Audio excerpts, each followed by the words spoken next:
ಮೈಸೂರಿನಲ್ಲಿ ಗೃಹಿಣಿಯೊಬ್ಬರು ನಿಗೂಢವಾಗಿ ಸಾವನ್ನಪ್ಪಿರುವ ಘಟನೆ ನಡೆದಿದೆ. ಹುಣಸೂರು ಪುರಸಭೆಯ ಮಾಜಿ ಅಧ್ಯಕ್ಷರ ಪುತ್ರಿ ಸರಸ್ವತಿಪುರಂನ ತಮ್ಮ ನಿವಾಸದಲ್ಲಿ ನೇಣನ್ನು ಬಿಗಿದ ಸ್ಥಿತಿಯಲ್ಲಿ ಪತ್ತೆಯಾಗಿದ್ದು, ಸಾವಿನ ಸುತ್ತ ಹಲವು ಅನುಮಾನಗಳು ಸೃಷ್ಟಿಯಾಗಿವೆ. ಮೈಸೂರಿನ ಸರಸ್ವತಿಪುರಂನ ಜವರೇಗೌಡ ಪಾರ್ಕ್ ಸಮೀಪ ಈ ದುರ್ಘಟನೆ ಸಂಭವಿಸಿದೆ. 30 ವರ್ಷದ ಸಂಧ್ಯಾ ಎಂಬುವವರ ಶವ ಅವರ ಮನೆಯಲ್ಲಿ ನೇಣು ಬಿಗಿದ ಸ್ಥಿತಿಯಲ್ಲಿ ಪತ್ತೆಯಾಗಿದೆ. ಮೃತ ಸಂಧ್ಯಾ ಅವರು ಹುಣಸೂರು ಪುರಸಭೆಯ ಮಾಜಿ ಅಧ್ಯಕ್ಷೆ ಗೀತಾ ನಿಂಗರಾಜುರವರ ಪುತ್ರಿಯಾಗಿದ್ದಾರೆ. ಕೆಲವು ವರ್ಷಗಳ ಹಿಂದೆ ಸಂಧ್ಯಾ ಅವರನ್ನ ಟಿಕೆ ಬಡಾವಣೆಯ ಮಹಾದೇವ್ ಅವರ ಪುತ್ರ ಅಕ್ಷಯ್ ಎಂಬುವವರಿಗೆ ವಿವಾಹವನ್ನ ಮಾಡಿಕೊಡಲಾಗಿತ್ತು.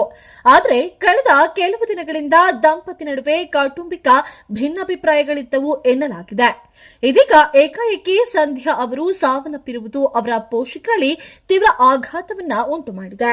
ಇನ್ನು ಮಗಳ ಸಾವಿಗೆ ಅಳಿಯ ಹಾಗೂ ಆತನ ಕುಟುಂಬದವರೇ ಕಾರಣ ಎಂದು ಮೃತಳ ತಾಯಿ ಗಂಭೀರ ಆರೋಪವನ್ನ ಮಾಡಿದ್ದಾರೆ. ಮಗಳನ್ನ ಕೊಲೆ ಮಾಡಿ ಬಳಿಕ ಫ್ಯಾನ್ಗೆ ನೇತು ಹಾಕಲಾಗಿದೆ ಎಂದು ಪೋಷಕರು ದೂರಿನಲ್ಲಿ ಉಲ್ಲೇಖಿಸಿದ್ದಾರೆ.